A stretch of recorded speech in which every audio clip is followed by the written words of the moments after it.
Assalamualaikum warahmatullahi wabarakatuh. Nama saya Muhammad Nur Cahyo dari jurusan Administrasi Perkantoran semester 3 dengan NIM 632206. Dan pada kesempatan kali ini saya akan memenuhi tugas dari dosen kami dari mata kuliah kepemimpinan, yaitu Bapak Chandra Haryandi, Eskom MM, tentang materi kepemimpinan. Baik, yang pertama itu gaya kepemimpinan otoriter, kepemimpinan yang langsung mengambil keputusan dari pemimpinnya. Ada di sini kelebihan dan kekurangannya. Yang pertama, kelebihannya segala masalah bisa diselesaikan dengan cepat. Itu tadi dia langsung dari pemimpinnya, tidak melibatkan pihak lain. Kekurangannya yang tidak dapat menerima pendapatnya semakin besar karena banyak dipikir oleh satu orang. Contoh negara, jika pemimpinnya itu otoriter, itu pimpinan yang adil akan membuat negara tersebut maju. Contohnya Cina. Demokrasi dalam pengambilan keputusan melibatkan orang lain. Yang pertama, komunikasinya dua arah karena melibatkan orang lain. 2. Gaya kepemimpinannya bebas terkendali. 3. Melibatkan banyak orang. 4. Biasanya atasannya memberikan kekuasaan pada bawahannya. Berikutnya, kekuasaan dan wewenang. Yang pertama, wewenang struktural, yaitu jabatan pada organisasi. Kedua, wewenang kearifan, karismatik, terciptanya karena seorang mempunyai sikap yang positif. Yang ketiga, wewenang moral, itu seorang yang mempunyai aktivitas moral yang baik. Yang keempat, wewenang reputasi, itu ada prestasi di masa lalu. 5. Wewenang jasmani, mempunyai fisik yang baik dan dapat dicontoh. Berikutnya, seorang pemimpin, pimpinan yang visioner. Jadi orang yang visioner itu orang jujur, sangat diperlukan dalam perusahaan. Tidak berguna orang yang hebat dalam menaikkan laba jika pemimpinnya tidak jujur. Jadi nggak ada gunanya kalau misalnya pemimpinnya tidak jujur, ya kan. Karakteristik pimpinan yang visioner. Yang pertama, orang yang berpikir dalam jangka panjang, yang bisa melihat masa depan demi bertahannya perusahaan dalam jangka panjang. Jika sebaliknya, itu akan membuat umur perusahaan pendek. Yang kedua, berani spekulasi atau mengambil resiko. 3. Bertanggung jawab atas perbuatannya. 4. Optimis. 5. Orangnya gigih. 6. Tegas dalam artian menyamaratakan perlakuan antar pegawainya. 7. Komunikatif. 8. Terorganisasi. 9. Menginspirasi. Berikutnya, 10. Open-minded, itu menampung pendapat dan dapat memutuskan dari berbagai sudut pandang yang berbeda-beda. Inovatif, mempunyai ide-ide yang unik. Berikutnya, pemimpin yang spiritual. Sifat kepemimpinan yang spiritual itu ada 5. Yang pertama itu sidik, itu benar, amanah, dapat dipercaya, fatanah, pandai, tablik, menyampaikan, tawadu, rendah hati, yang tidak pernah menyombongkan dirinya. Itu adalah salah satu contoh pemimpin yang spiritual. Terus sikap pimpinan kekeluargaan yang baik. Yang pertama, mencium istri saat pergi dan pulang. 2. Satu piring untuk berdua termasuk minum.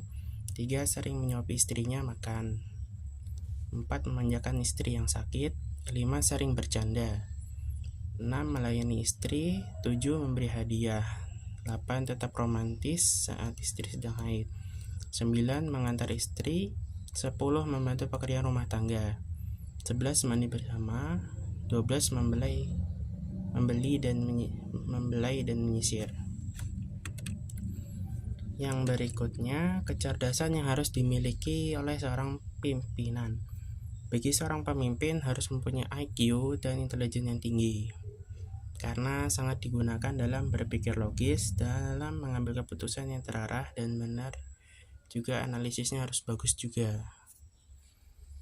Yang pertama itu emotional qualities atau EQ, merupakan kemampuan seorang untuk mengenali, mengendalikan, dan menata emosi serta perasaan, baik itu perasaan sendiri maupun perasaannya orang lain. Intinya, mampu memahami dan mengendalikan perasaan orang lain.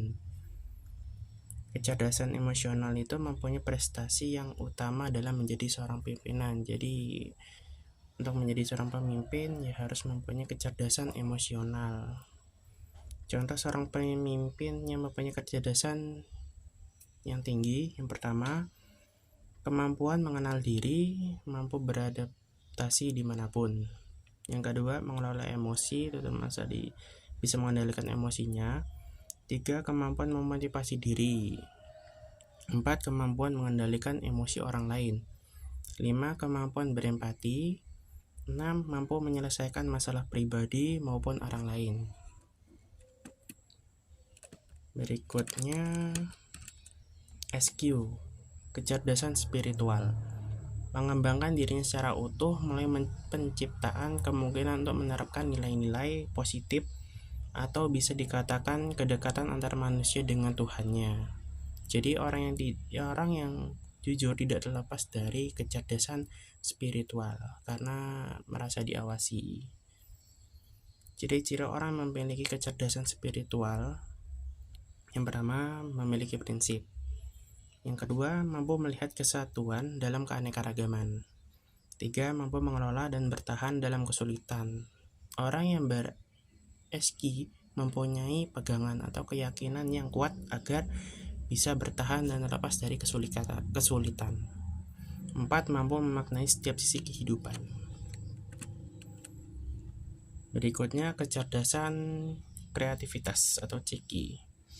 Orang yang kreatif. Ciri-ciri orang yang memiliki kecerdasan kreativitas: yang pertama, kemampuan memproduksi banyak ide. 2, kemampuan untuk memajukan macam-macam pemecahan masalah. 3, mampu memberikan gagasan, ide yang original tanpa mencontoh orang lain. 4, menguraikan sesuatu secara terperinci dan detail. 5, mampu memunculkan gagasan yang kreatif. 6, bisa menguasai teknik brainstorming. 7, memfokuskan tujuan. EQ, kecerdasan dalam menghadapi masalah, memiliki 3 tingkatan. Yang pertama, intersquid, itu orang yang menyerah ketika ada kesulitan. Terus yang kedua tuh campers, yaitu orang yang bertahan saat ada kesulitan. Yang ketiga itu climbers, itu orang yang melawan kesulitan atau menantang. Jadi orang yang tidak patah semangat. Berikutnya HRD dan SDM. Jadi HRD itu pengertian memanfaatkan SDM untuk mewujudkan tujuan organisasi. Tujuan manajemen meningkatkan kontribusi karyawan pada organisasi secara strategi, etis, dan bertanggung jawab sosial. SDM itu adalah aset yang harus dikelola secara cermat dan sejalan dengan kebutuhan organisasi. Seseorang pimpinan yang memahami mengenai pengembangan SDM-nya, pimpinan bisa meletakkan karyawan sesuai dengan skill atau kemampuan yang dimiliki di tempat kerja maupun memotivasi mampu mengevaluasi SDM. Di sini ada tujuan pelatihan. Yang pertama, mengetahui corporate culture atau budaya perusahaan. Yang kedua, saling mengenal agar bisa bekerja sama dalam tim. 3, mengetahui peraturan-peraturan yang ada di perusahaan. Berikutnya adalah manajemen konflik. Manajemen konflik itu mengelola konflik. Tugas pimpinan dalam menangani konflik adalah untuk menengahi antar kedua belah pihak. Kenapa konflik dalam perusahaan itu bisa dibuat? Jadi ada tujuannya, teman-teman. Jadi untuk menimbulkan persaingan antar beberapa orang untuk menjadi yang lebih terbaik. Hal itu akan mendorong kinerja seorang karyawan karena mereka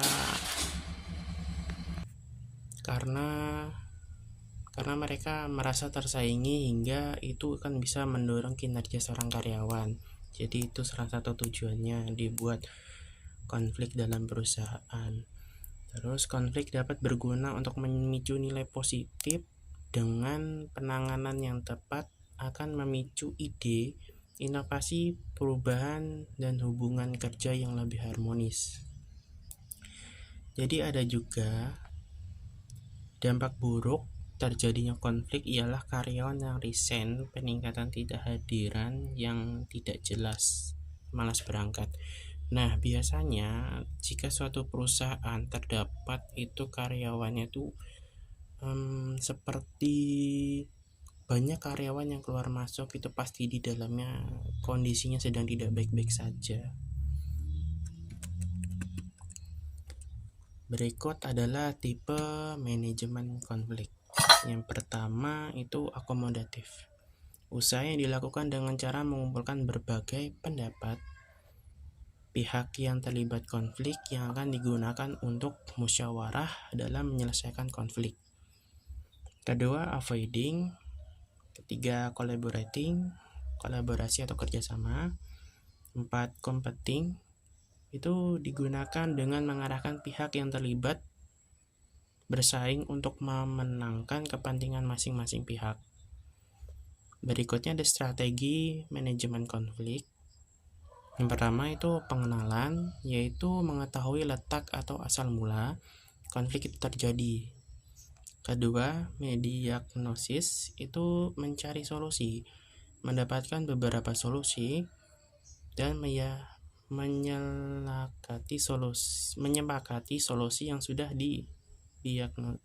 diaksonis. Lalu proses pelaksanaan, dievaluasi apakah sudah menyelesaikan konflik atau belum. Berikutnya ada fungsi manajemen konflik.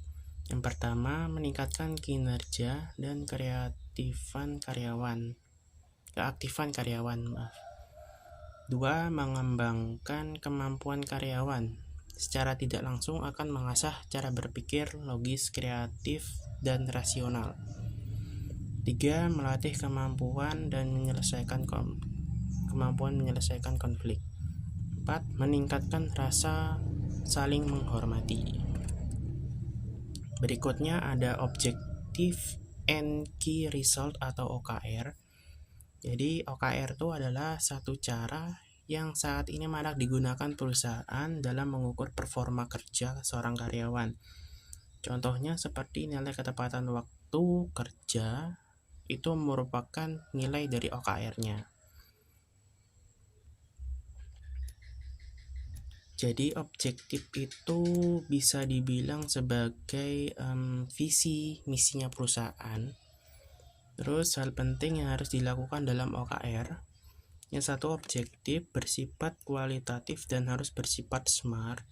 S-nya spesifik, M-nya measurable, A-nya attainable, R-nya relevant, T-nya time bound.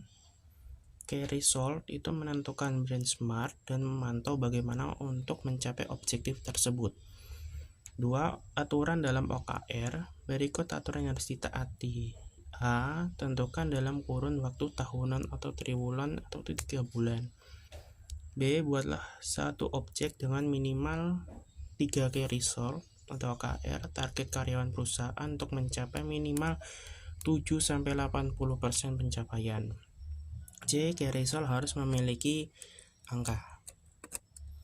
Manfaat OKR bagi perusahaan. Yang pertama, menyelaraskan tim. 2, fleksibel. 3, membuat tim lebih fokus. 4, tempat membuat dan mendukung otonomi. 5, melibatkan banyak karyawan.